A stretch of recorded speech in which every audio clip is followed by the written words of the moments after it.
Hello and welcome to my YouTube channel. My name is Chrissy Hodges. I'm an advocate for OCD, in particular Pure OCD, which also happens to be the name of my book. Pure OCD is the memoir of my life on living with OCD before I knew what it was, and then moving into treatment. I also am a certified peer support specialist, working with people all over the world, providing support and referral consultations to help get you connected to therapists for OCD.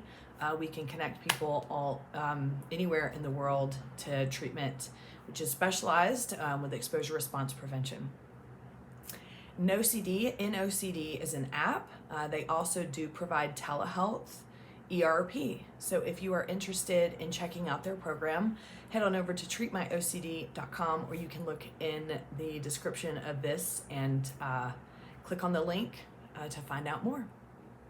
So glad that you are here today. As you know, I typically like to talk about some of the things that aren't talked about as much in the OCD experience. And today I wanted to talk about something I've really wanted to for a while, but it got deterred by the raccoon situation. I wanted to talk about when OCD makes you feel like you've lost connection to yourself, when it makes you feel like things about who you were have changed, things about your values, your morals, the person that you used to be, you'll never be that person again.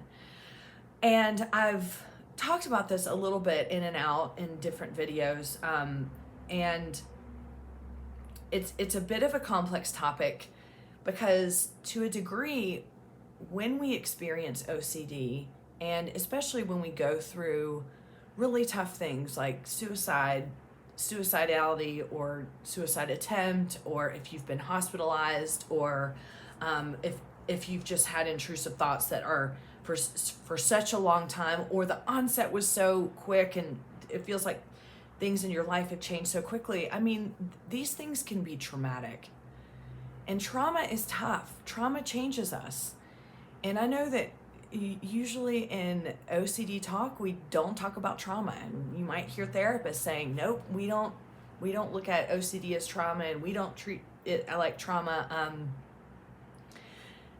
And you know, whether that's good or bad, I'm not going to comment on that. Many of us experience trauma with OCD. So to a degree, we do change as human beings and individuals because trauma changes us. It changes our worldview. It changes how we see ourselves in the world, how we feel like the world sees us. And there are so many places during the experience of OCD in its entirety that trauma can become part of your story. So I wanted to start with that by saying, yes, to a degree, we do change as humans. I also want to say that we also change in the way that we develop some really incredible resiliency and strength as human beings. Resiliency in the way of, y'all, this illness is hard and it can take us down to our knees.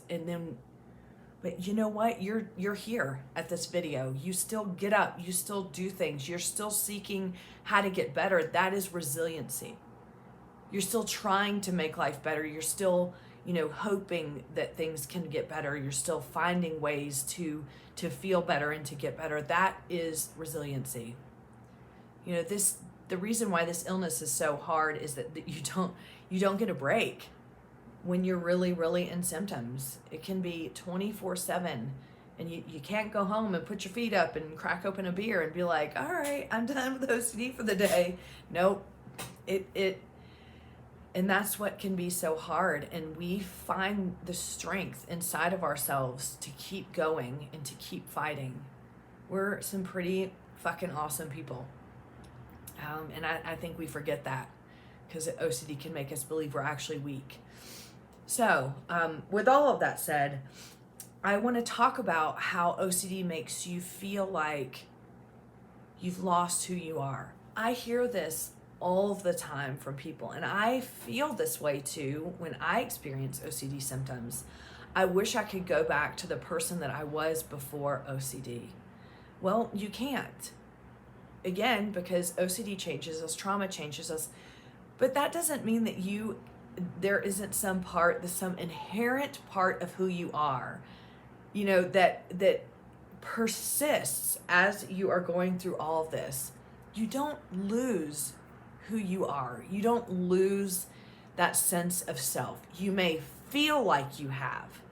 And this is where it can really feel like it. When you are in symptoms and you're sitting here all day with these intrusive thoughts, let's take POCD, for example, or sexual orientation OCD, for example, too, where it feels like you knew who you were at one point and then all of a sudden that is gone and you don't know anymore, and you're having these thoughts that are telling you that you're this one thing, or that you might be this one thing, and you're having these feelings in your body, and you're having these images, and you're sitting here going, no, that's not who I used to be. How did this happen? Is this me in denial? Is this me changing now? Do I have to adapt to this now? That can feel really scary. It can feel like I don't know who I am anymore. Where did that person with all the certainty go? And that is the crux right there. When we say we want to go back to who we used to be, sexual orientation is the best example of this. A lot of people, and just because I say a lot of people experience this way and you didn't, does not mean you don't have it. Remember that. A lot of people will have a thought, or they'll watch a movie, or someone will say something, or they have a feeling or an urge or a groinal or something, and then all of a sudden they're like, oh my gosh, I don't know my sexuality anymore. Again, with sexual orientation OCD, this is not just genuine curiosity, okay? This is like sheer panic of, oh my goodness, wait a minute, what does that mean? Why did this happen? And you start thinking, oh my gosh, yesterday I never thought anything about this, or years I've never thought anything about this, and now all of a sudden now it's all I think about. And that's when you go, I wish I could just go back. I mean, how many of you have said this? I wish I could just go back and not have read that article or not have watched that TV show. And you're all like, life would be so different. I'm always like, you never know. You never know what else could have happened. But you're wanting to go back to the certainty. Certainty meaning you just didn't think about it before, so it wasn't on your mind 24/7. That's what you want to go back to. But you think you've lost yourself. You think you've inherently changed. I mean, you've changed because now you're in OCD symptoms and you might be experiencing trauma, but you haven't. You're still there. You're still you. And one of the things, I'm going to post about this on Instagram. If you haven't yet, follow me at PureOChristy. One of the things I think that really gets in the way for people is when they start looking up OCD accounts or blogs or things like that. You have a lot of people out there that are giving like OCD taglines. This is how you manage OCD. Here's your OCD taglines. It's one of them is sit with the thoughts, right? Just sit with the thoughts. And another one is connect to your values.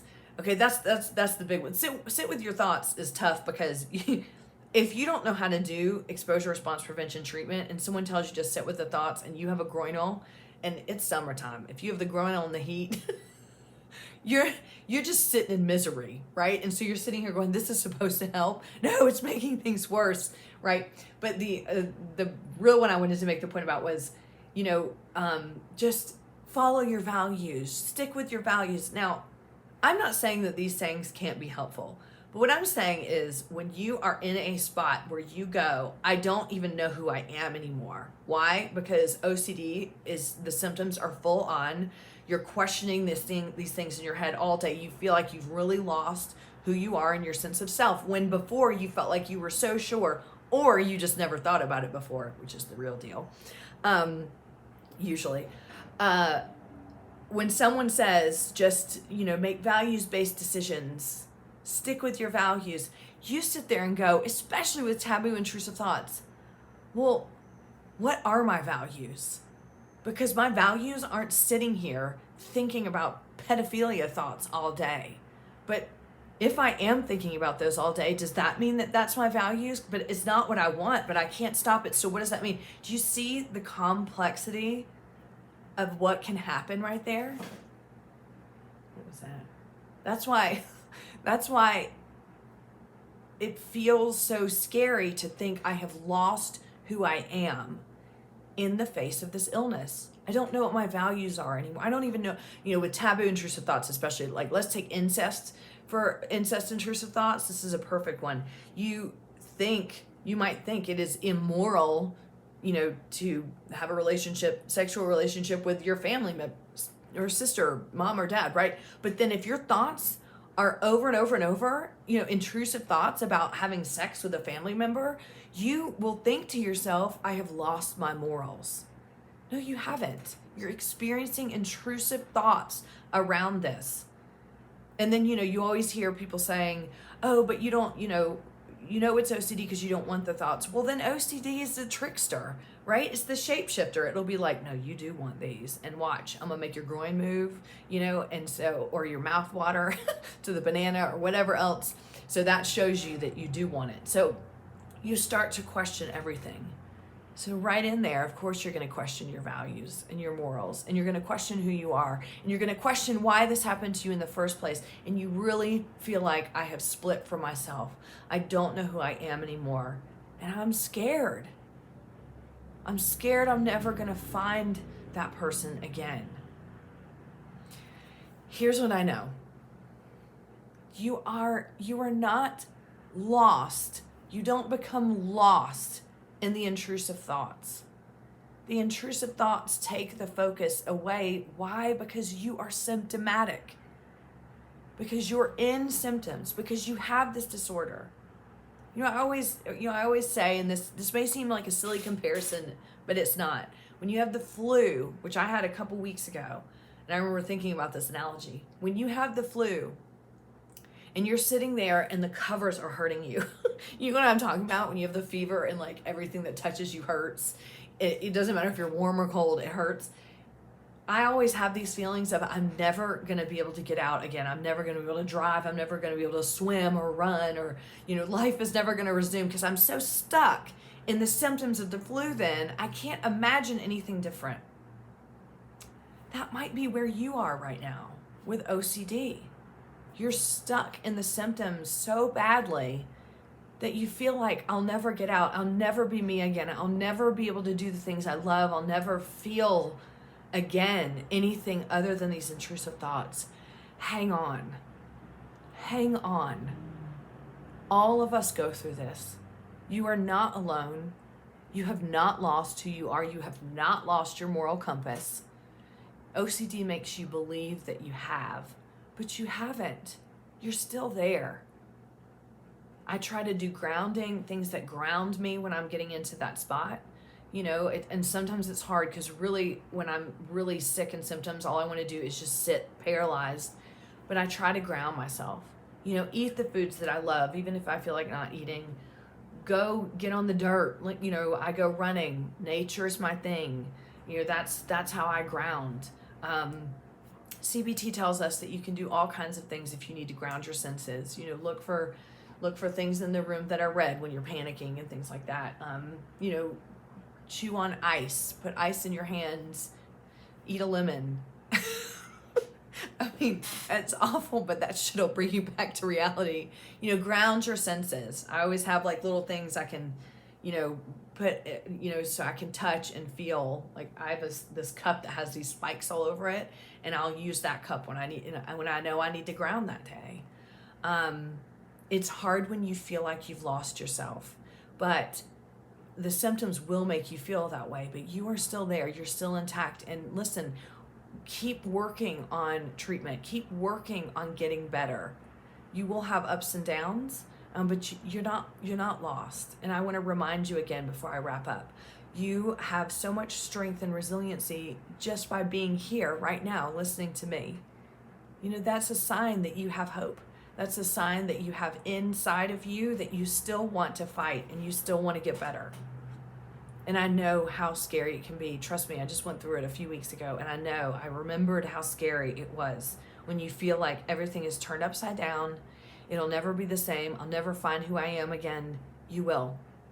You will. This illness does not take that away from you. It will not. It will change you. It has changed me. Some things not so much that are good, but a lot of things that are good. And you have that in you too. So keep that in mind. I'm not trying to spin this in the positive, like, yay, this illness. But I'm just trying to tell you that OCD, when you live with OCD, this is part of your life. And all we can do in this life is learn how to manage it to the best of our ability. Make sure that we reach out and ask for support. We get positive, good support, not toxic, negative support, and that we're getting the right treatments, and that we're constantly reminding ourselves that we're building strength and resiliency, and we are building better humans because of what we've been through. I appreciate you.